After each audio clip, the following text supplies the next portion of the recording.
Hey everybody, it's been a while since I went live here on LinkedIn, but I figured today is a great day to do it. I wish I was at AICPA Engage with my fellow CPAs in beautiful Las Vegas, but here I am instead. Next year, hopefully I'll get to make it out.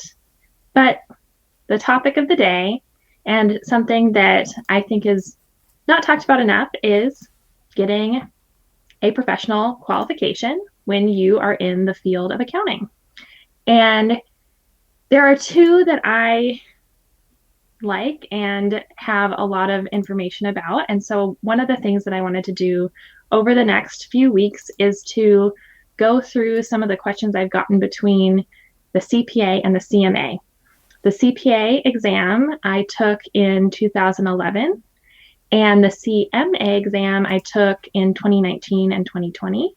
So I have fairly recent experience on both exams, and I'm very well read into all of the information for the CPA exam that's going to be changing in 2024. So this is going to be relevant.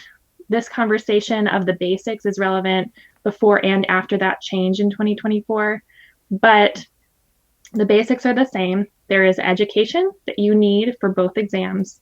There's an experience requirement for both exams, and there's an exam for both exams, obviously. And so I wanted to talk through some of the differences. I'll focus on the differences. First off, the exam itself is slightly different in terms of there are 4 parts for the CPA exam before and after that change. And there's only 2 parts for the CMA exam. They are both about equal in length when you actually go to Prometric and take the exam. Some of the other nuanced differences, the CPA exam, there is a scheduled break. It mattered for me when I was taking the CMA exam because there's no scheduled break. So if you have to take a break, you use some of your time, and I needed every little bit of time. And I was 7 months pregnant, so I kind of needed a bathroom break. So those are some of the nuanced differences between the exams themselves, and I can dig into the more details with that. But again, the big difference is there's 4 parts for the CPA, 2 parts for the CMA. Next, we'll chat through the experience requirement. The big thing about experience, CPA, it kind of depends on the state that you're actually getting licensed in. The CPA is a license, and the state board will actually give it to you, and then they manage, if they're NASBA or not, it kind of depends, but they'll manage that license and make sure that you're following all the rules and you're getting your continuing education and all of that. But the CMA is actually just a credential, and I don't say just lightly.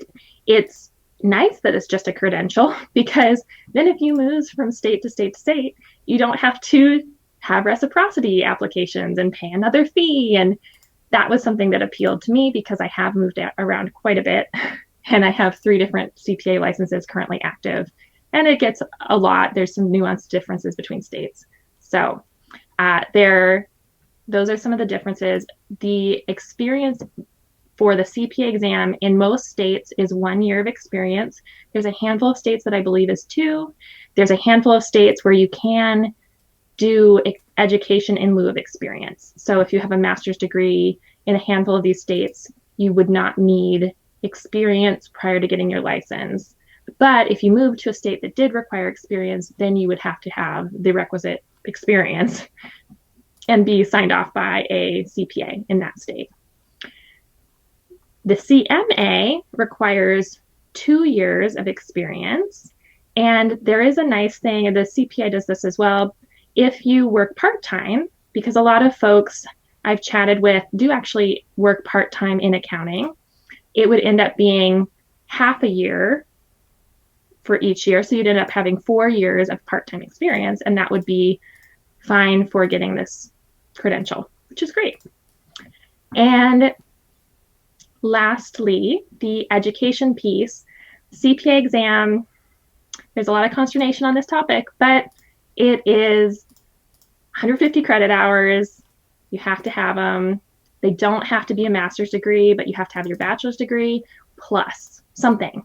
And As long as you have all of the accounting requirements and all of those specific accounting classes for the CPA exam, that extra 150, the gap between 120 and 150, that 30 credit hours doesn't necessarily have to be accounting. Most people have it be something related to accounting, but you just have to have that threshold in the majority of states.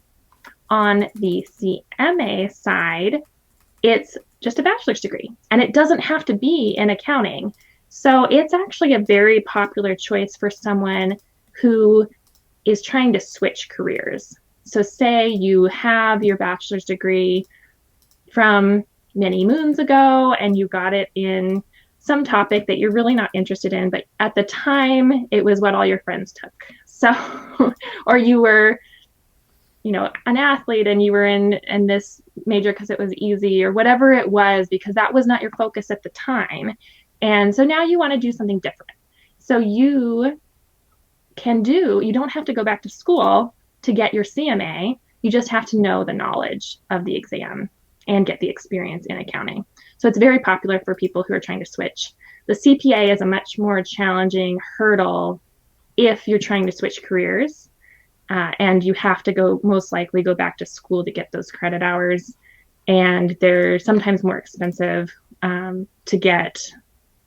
And it adds to the overall cost of the credential or the license in that case. So that is my basics of the CMA versus CPA, some of my little anecdotes about the two. Again, both require education, both require an exam, and both require the experience piece to be fulfilled, and then you can put the letters after your name. So I hope that helped. Keep asking those questions. I'm going to be gathering them all up, and we will be putting together some resources that I'll be sharing with you over the next couple months. Take care.